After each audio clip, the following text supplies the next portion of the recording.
দিনটা ছিল 11ই অগস্ট, মঙ্গলবার। দিনটা ছিল আমাদের পুরী থেকে ফেরার দিন। ভীষণ মন খারাপের সাথে সকাল সকাল বেরিয়ে পড়েছি পুরী স্টেশনের উদ্দেশ্যে। পুরী স্টেশন থেকে আমাদের ট্রেন ছিল সকাল 10:30টায়। কিন্তু সেই দিন একটা বিশাল বড় সকালে ঝামেলা হয়ে গেছিলো, সেটা হচ্ছে ডাম্পির ভীষণ শরীর খারাপ হয়ে গেছিলো সকালবেলা। ঘুম থেকে উঠে থেকে হঠাৎ ওর যেমন পটি তেমন বমি স্টার্ট হয়।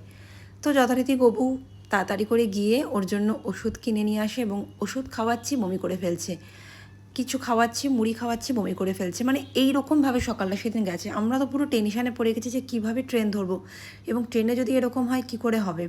আর ওর যখনই এই শরীর খারাপটা হয় ভীষণ বাড়াবাড়ি হয়ে যায়, মানে 3-4 দিনের কমে ওর কমেই না। তো আমরা ভীষণ ভয় পেয়ে গেছি, কিন্তু কিছু করার নেই, ট্রেন তো আমাদের দাঁড়িয়ে থাকবে না। তো যথারীতি আমরা বেরিয়ে ট্রেনে একদম টাইমে পৌঁছে ট্রেনে উঠে পড়েছি। তারপর ট্রেনে উঠে থেকে ওকে কিছুই খাওয়াতে পারিনি, কারণ ট্রেনের খাবার ওকে খাওয়াবো না। তারপর আমরা ট্রেনেই লাঞ্চ অর্ডার করেছিলাম। আমরা সেদিনকে এক থালি নিয়ে নিয়েছিলাম। তো ডাম্পিকে কোনো রকম একটু ভাত মেখে ডাল দিয়ে খাইয়েছিলাম, কারণ ট্রেনের তো ওকে খাওয়া দেওয়াটা উচিত হবে না, কিন্তু পেটটাও ভরাতে হবে।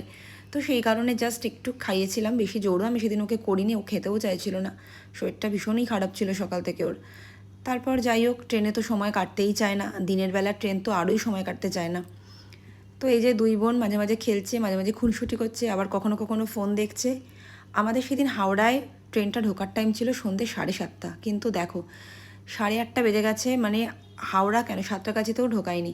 ভীষণ লেট করেছে সেদিনকে ট্রেনটা। তো আমার মাসিরা সাঁতরাগাছিতেই নেমে গেল, আর আমাদের হাওড়ার ট্রেন ঢুকিয়েছে 11টা বেজে গেছে ট্রেন ঢুকতে ঢুকতে। তারপরে ফাইনালি আমরা হাওড়ায় নেমে এই স্টেশনে যে গাড়িগুলো থাকে ওই প্ল্যাটফর্মের গাড়িগুলো আমরা করে নিয়েছিলাম, কারণ আমার বাবা তো আগেই বলেছে তোমাদের হাঁটতে খুবই কষ্ট হয়।